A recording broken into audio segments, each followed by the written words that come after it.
Welcome, dear viewers. It's been a little while on YouTube for a few reasons. I visited some people visited me, and I hung out with them, and also I've been streaming. So this episode of Comics from Scratch will be a little bit different because I made a list of all of the characters I needed in my comic, and I did rough designs of all of them on stream. And so I'm going to go through all the different pages. There's quite a few of them. I think I did like 10 streams or so. And so it'll kind of be, instead of showing the drawing process in real time, it's kind of me going over the drawings that I've already done. And for those of you wondering, I do want to finish Omori. I need to get back to that and record some episodes so I can finally finish that. And I want to see the ending. I actually am curious about that, and the game's been fun. But yeah, so to start with, I guess I'll make these layers invisible. Oh no, where is that? Oh, it's part of that layer. Okay, well, a little bit unfortunate. But yeah, so I'll start with this was actually part of the lawyer design that I changed them up a bit, especially with the robot limbs. I made the legs so they're a lot more uniform, and I like them. Mostly based on, so this is the robot character that I based that on because it was bought by the same company. So it was so it's a military robot, so it has weapons attachments and whatnot, but the Baron, who's one of the main antagonists, bought the robot to work as basically as a prop or as an actor, even though this robot has no autonomy. It's not like an AI or anything, and so that's why the boxing gloves are attached, and that's why the lawyers called in. I'll get to the plot specifics later on. I mean, I seek to make this an actual work, but I'm kind of giving a little bit of an overview. So then that goes to the man himself. So gotta move the peons out of the way. So boop. So I really like his design. I decided to go all out. Like, there's nothing subtle about this design, which I kind of love. A lot more anime-esque than my other, I've kept to a pretty realistic, like, pseudo-realistic style, with this, but I kind of went, like, hardcore, and so there's some, like, anime-esque parts of the design. I have watched Hellsing, and that's kind of the clothing is kind of an homage there, and I love drawing eyes. Like, a lot of artists, especially if they draw portraits or comic book characters, usually like drawing eyes, and that's just a cool signifier. And so the only thing left on this page is I just revamped the voice recorder that the reporter uses, and other than that, I think all the designs are important, but to the audience, the reason that the voice recorder is important is because it actually gets inhabited by an AI at some point in the story, and so it becomes a character. And the rightmost design is more like what an actual tape cassette recorder would look like, but I adapted it a little bit based on my original design that I like. So now on to the next page, because we've got quite a few of these to go through. Okay, so I think I opened up the, oh no, this is the working file because I have my layers here. Okay, so I'm gonna focus on you first. So this is the Zoot crew. They're a gang, but they're a non-violent gang. And they protest at this this one company that, well, more like a small shop, and the reporter kind of interviews them and stuff. And so I like them. I made a couple designs for them. They're called the Zoots because they wear zoot suits. You might have heard in history class about the Zoot Suit Rebellion. If you took American history. Man, Americentric. That's what all the world learns about America. But yeah, so they kind of they symbolically represent kind of like the downtrodden voice in this world, and a little bit kind of fight against the stereotype of being like, oh, they're in a gang, so they must like take advantage of people and use violence and whatnot. But these people don't. What does use violence though these are the property enforcers, which, like, it's mostly a lawless world. I mean, that's why it's kind of like a cyber western and whatnot. But these are the closest thing to a police force. But as I mentioned, they're called property enforcers, so they're not really meant to protect and serve. They only serve moneyed interests, like very literally. And so they have this full armor. I was debating on whether to give them like leg designs, but I kind of like it with like the robe kind of dress kind of coming down, and I'm sure it's padded or whatnot to be bullet resistant.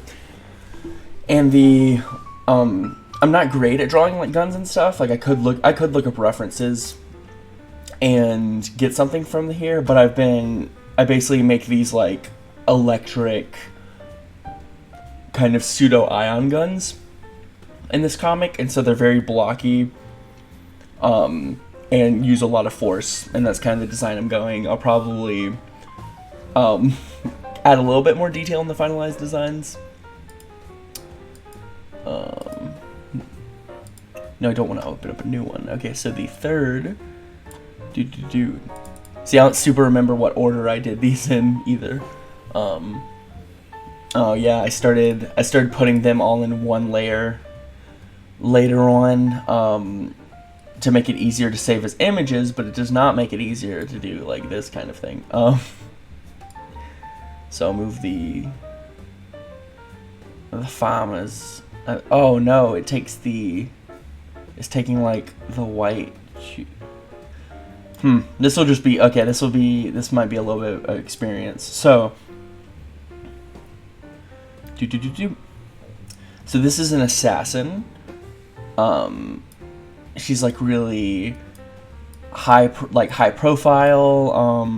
Sorry, it's gonna look kind of blurry because I can't deselect this part, or else I'll cover the other drawings because it takes the background with it.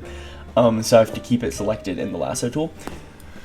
So similarly to what I said, the kind of like the design of her handgun weapons that she uses are like more blocky and use like electricity and energy, whatnot. And she wears a bodysuit to be very mobile, and has electrified like kind of armored bits. So these are made of hard plastic, but have conductive materials alongside them, so they can kind of activate to have pseudo energy shields for a little for small bits at a time. And if you watch the Traveler episode, you might remember that the whole place is covered in desert, so everyone basically drives on hoverboats. So I modeled hers after like a jet ski, as you could probably tell, with some motorcycle-ish features going down, and so that's generally what she looks like. And I like her design. It's pretty simple, but I think it works well. And then I have these. I made a list there of the characters I needed, and I later put it into a document on a table. But here, so I have this poor farming family that gets attacked by a violent gang, not the Zoots. who I've done later. But yeah, it's two grandparents and their grandson. And the environment's pretty harsh, so like I drew like a lot of like sunspots and rashes and whatnot that you can get from this world. The grandson is injured, whether that's from an attack or just from the danger of their line of work. They're just shown there to be kind of the downtrodden people, to get a view of this world more. And this is the bartender. So the opening scene is with the traveler, at least. I'm not sure which perspective I want to start with, either the travelers or the lawyers. And so this is the bartender. And I wanted to give him tattoos, and I know I did the anger partially as a placeholder and partially just kind of to be ironic, both because there is very little travelable ocean in this world, and also like because it's a cliche.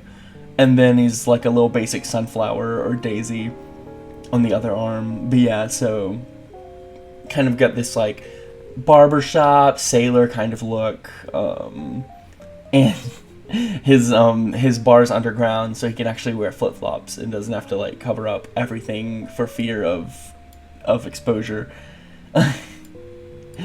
And yeah, I like it's another simple design I like, and I'm not saving these as is, so I can just leave them right there. Let's see, number 4. Okay, so this one is vehicle heavy ones. So firstly, the chauffeur. So the chauffeur just appears to drive the lawyer to the Baron's building in the beginning. And so I drew kind of like a more luxury vehicle compared to a lot of the other things. Obviously still kind of like a boat, so I combined like aspects of a boat, a bus, a little bit of a limousine, gave it this big engine and fan to go through, gave him a pretty basic outfit for chauffeuring. Oh.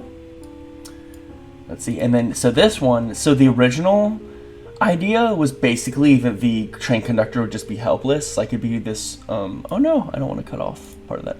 So yeah, the original idea was basically like that he gets interrogated by the traveler when he breaks onto the train. But then one of my people on stream named Lazy Dragon said that they really wanted to see like a buff old man character, and so I made the train conductor the buff old man. So then now the story changes, so it's a little bit more of a conflict between the traveler and this ridiculously strong train conductor. And yeah, and right here it says so he's also blind. So he's like a blind fighting master who drives the train, and so it's on a track and uses magnets. But me and the people in chat decided that I still wanted a fan in the back to kind of keep the vehicle consistency, because there are actual like real life hover vehicles with these big kind of fans, and like obviously helicopters kind of can have similar blade like type patterns, but we agreed that it's kind of a little bit unique for my world and my designs to set it apart from some other things.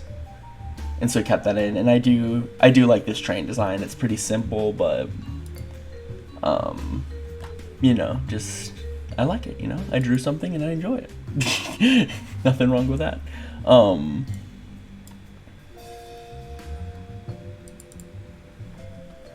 Okay. So this one I actually did keep the layers. So I'll do the bar scene last. That's in the back. So let's see. This is the shopkeep owner. Oh, never mind. This is the bottom layer. So there we go. Shopkeep owner stays to himself. So I wanted to make him like a very generic 19th century businessman kind of thing, and I changed his outfit a little bit to be less of a business suit and more of a military uniform, to set it apart from some of the other ones. But yeah, so he has a hook hand, he uses a cane, very Monopoly Man-esque, and he's actually who the Zoots protest. And so he's in that scene. And then, she's a desk worker. She works at like this information hub that the Traveler goes to, but I wanted to include some, like different designs, and there are a couple places where I highlight the more cyberpunky aspects, like the existence of the robots and some of the vehicles and whatnot. But I wanted a design that leaned more towards that, or the punk aspects, than the Western aspects, to do some. And so so I played around, and they have this a design. It's kind of I based it a little bit on like Eastern pirates. And then added some random flares that could work in a modern or a postmodern setting. Not postmodern as in the idea, but as in the future. And yeah, so I like the design. I played around with the design a little bit, and I like how it turned out. So here we go to the bar scene. So I made this one really night. Really night. I made this one really late at night, technically in the morning. At like around 2 a.m.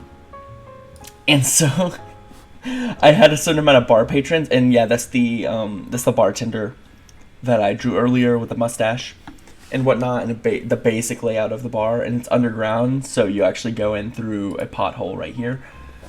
But yeah, so I was just going to draw some random bar residents, but from my chat, we came up, so you might recognize some faces. So these characters are based upon and bear no personality, plot significance, or otherwise to be representative of these characters. But they are loosely based upon some beloved characters, such as Bob the Builder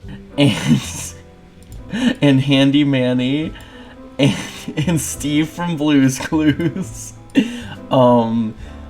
This one's the hardest to tell, but this kind of like an adult Dora kind of design. I might do like a little bag over here. I felt like it would be too obvious if I gave her a backpack.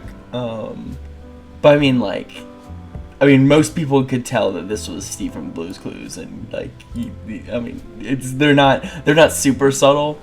But yeah, and then this is supposed to be like a grizzled like Fred from YouTube. I gave him like the same suspenders and like the yellow and gray striped shirt, but these times have been rough for him. This is as you can see from the shot glasses, he's been through a time. And the assumption here is he's taking some kind of contract, probably to be a hitman. But yeah, I really like this bar scene because it's goofy, and just is there in the background for where you can look at it or miss it.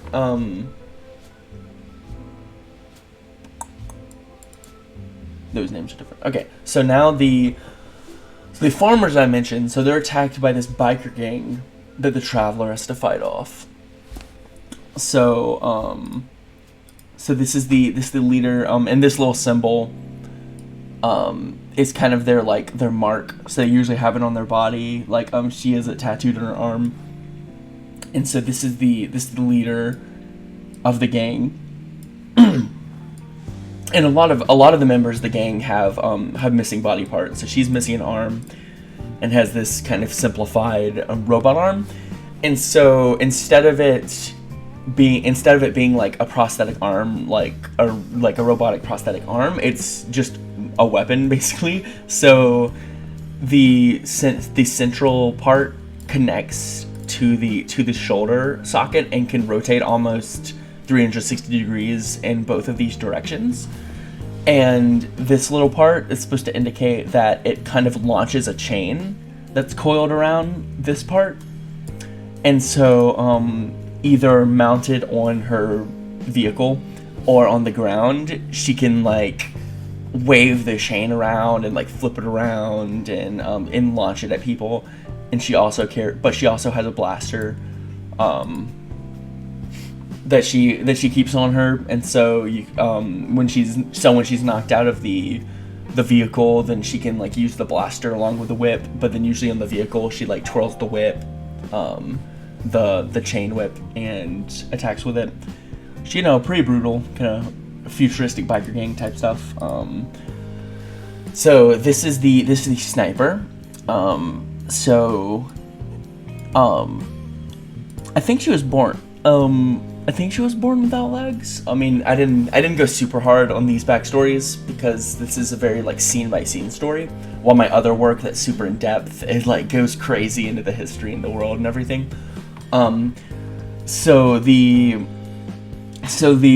weapon, like the sniper rifle equivalent, sniper energy gun, is hooked into the vehicle itself to prevent blowback because it's very powerful, so it generates a lot of energy backwards. And so she's basically hooked in with some cushions there to prevent damage to her body. And then obviously it's also a vehicle, and so she can control and maneuver the angle of the rifle as necessary with her left, and then pull the trigger, and then with her right arm she can control the vehicle itself and attack from the back line to support the rest of the gang. So this fella is kind of the opposite, where he's very much in the front with melee. I don't know what I wanted to do, like a half and half design. I don't know what really inspired me, but so he's kind of a weird cyberpunky Two-Face kind of character. So he's clothed, like on one half is clothed, one half isn't. He shaved half his head, the other half is like a lot of spiky hair. Shaved half his mustache. He's got the color scheme of the boat ship. And probably under the sleeve, there's like a kind of armor or shield to go against the sledgehammer. But yeah, so mostly he charges in with the boat and then jumps out to attack. Is mostly his thing, even though he can use the hammer from the boat, but it's not like a super long range. There is another, in the next page, there's another melee member of the gang. No. So there's another melee member of the gang who almost exclusively attacks from the ship. So this one, they're all on the... So there's one big ship with two sidecars, and so all of them... So as I was talking about, this is kind of... this kind of like a knight member. And so they have javelins. They have javelins and a lance that they can use from boat back on their side. And it's the knight armor it's very put together. Like this might be a garbage can or some scrap metal as armor. This is a repurposed football helmet with some additions to it. We've got some like Roman or Etruscan influence with the helmet, kind of things thrown together. So obviously this dude is like, he's not, so I can't overlap a ton. So he's not like a sniper, but he's kind of like a sharpshooter or like a quick drawer.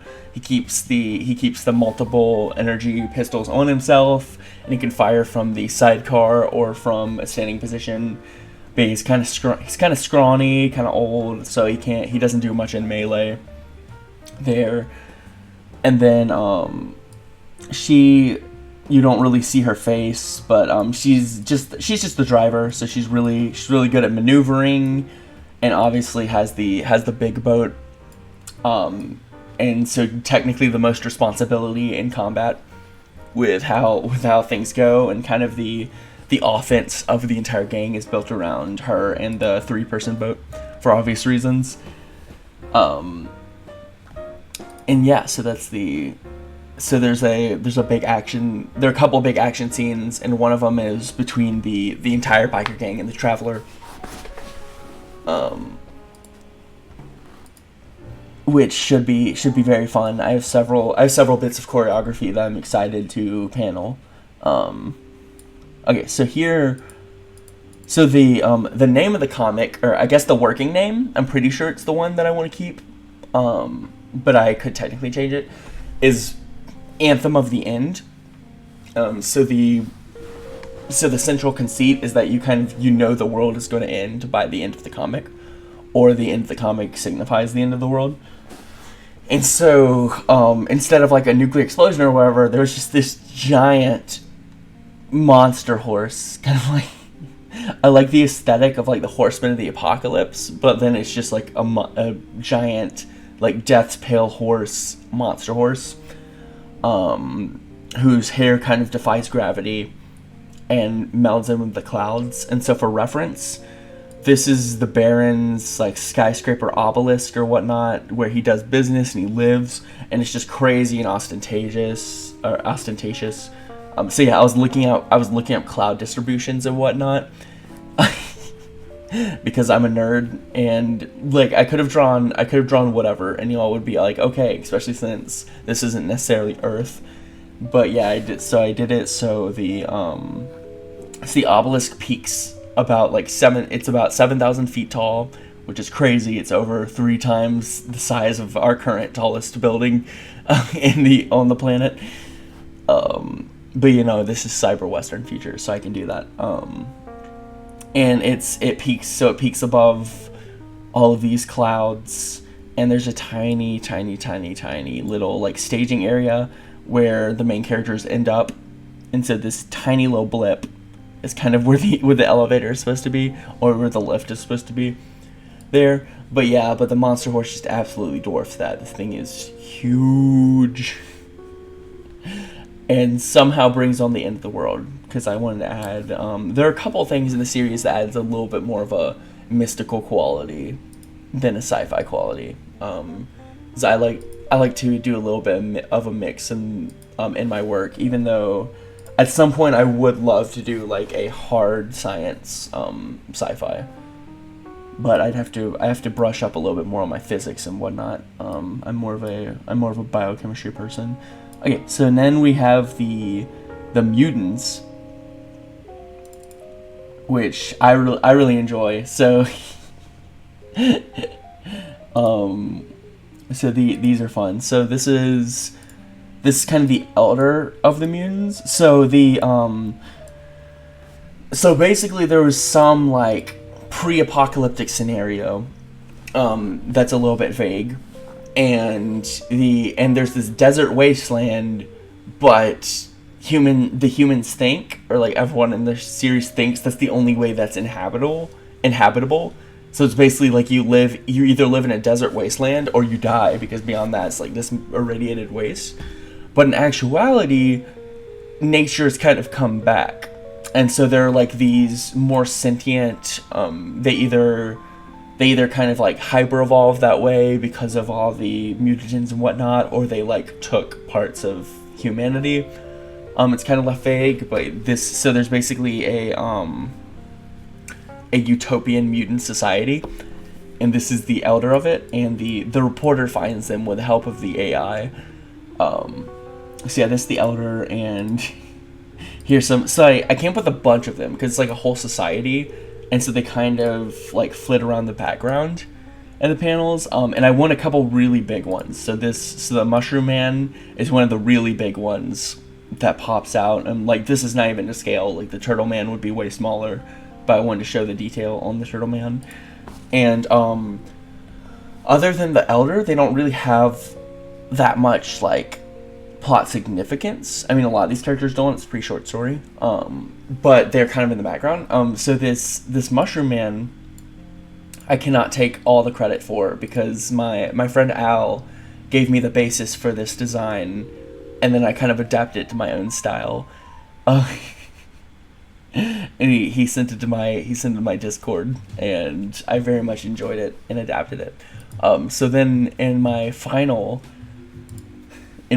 page, you get to see I just drew a ton of these mutants. I quickly sketched out just a ton of these things. So this was another one. This was another one that my friend Al helped me out a little bit with, where it's this like, oh no, it's oh, this is gonna be a little bit difficult. Okay, this is gonna be okay. So, you can tell what I selected. So this is like a bee person mutant with a little hat. Everything obviously is made from natural materials, so it's like they're held together with leaves or like a little bit of wool or stitched together or whatnot. And so there's this like, so this frogman's in like a suit, but it's made of giant sewed together leaves. Obviously some of the designs got more time than others. Like these three are kind of rough. I just have like a Birdman and a wolf bat thing and a Lamaya kind of character. They're a little bit rough. This is another one of the big mutants. So I have two like super big mutants. So it's the mushroom, and then this like husky duck giraffe chimera. I like that. I like that one. And obviously all these are going to be a little bit more detailed. My pride necessitates that I mention that, because I was very rough and quick with most of these, just kind of to put them out there, so I have the basic design, so I could storyboard them, so I could gesture draw them really quickly. So I'll shrink that a little bit. So this is like a medicine person who I based on a maggot. I just thought it'd be funny to have just a big old maggot with like human eyes, because I'm weird. And to really show off that I'm weird, I have my two favorites. So this is a pot that has to keep, because this is a plant bird hybrid. So it has like wheat tentacles, and it's a golden finch. I picked a golden finch, and it has like kind of like feathers and leaves that mesh together, and it's carried around a pot. And then to my favorite, the favorite of my children,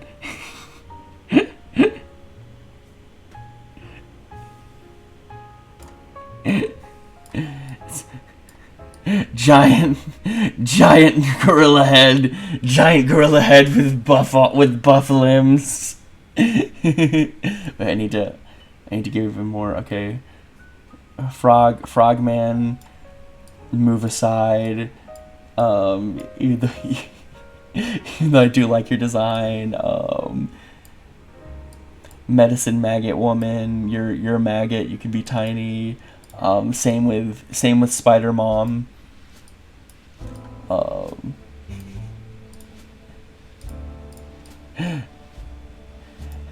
Make away. Yes.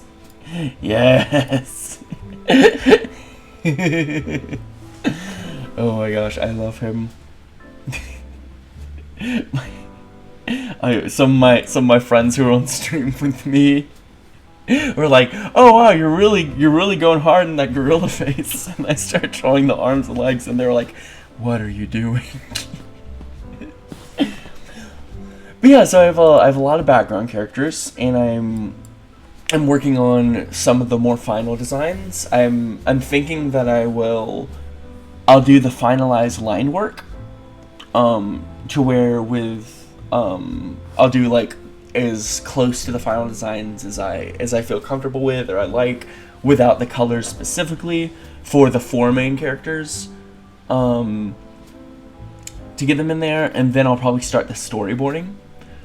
And once I do that, I mean, I'll basically have the same story. Obviously, I'll revise where necessary, and then I can begin the final step. But then, like, I mean, all of this is like the first step, so it's one of those things where it makes it seem a lot shorter than it is, but this is still a very long process, and it has been.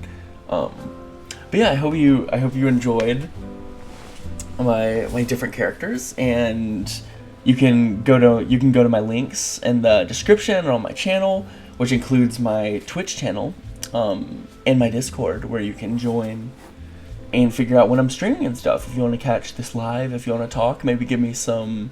I sometimes let my chat, as I've said, get input into kind of what's happening and whatnot, if that interests you. And yeah, so I hope you enjoyed, and until next time.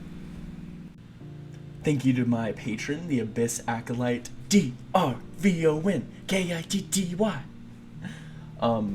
And seriously, check out Dr. Von Kitty on Twitch. I'm a mod there, even though I'm not there all the time, but I also did some emotes specifically for the channel, which I'm pretty proud of. But yeah, I hope you enjoyed the video. It's a bit of a long one, but I did go through a lot of content and a lot of drawings. So thank you for joining me. Until next time, viewers.